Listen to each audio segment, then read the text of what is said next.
সামনে রেখে তৃণমূলের কোটি কোটি টাকার লুট। বিরোধীরা বলছেন কেন্দ্রীয় এজেন্সি দিয়ে তদন্ত করাতে 150 কোটি টাকার টিকিট বিক্রির মারাত্মক বড় দুর্নীতি হয়েছে। ভাগ নিয়েছে কোন প্রভাবশালী? শুভেন্দু অধিকারী থেকে সুকান্ত মজুমদার একের পর এক নেতা দাবি তুলছেন এবার কেন্দ্রীয় তদন্তকারী এজেন্সি দিয়ে আর্থিক তছরূপের এই মামলা রুজু করতে। স্টেডিয়ামে জল এবং খাবার নিয়ে ঢোকা সাধারণত নিষিদ্ধ, তারপরেও তৃণমূল কাটমানি তুলতে চড়া দামে জল ও খাবারের টেন্ডার দেয় কি?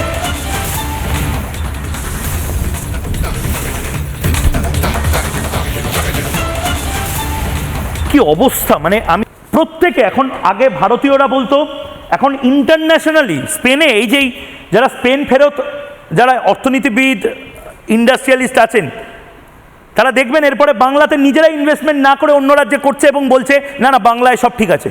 এরকম তো অনেকে আছেন, মমতা বন্দ্যোপাধ্যায়ের চারপাশে ঘোরেন যারা অন্য রাজ্যে ইনভেস্টমেন্ট করেন, কিন্তু মমতা বন্দ্যোপাধ্যায়কে বোঝান যে না না এই রাজ্যেই সব কিছু আছে। হচ্ছে না।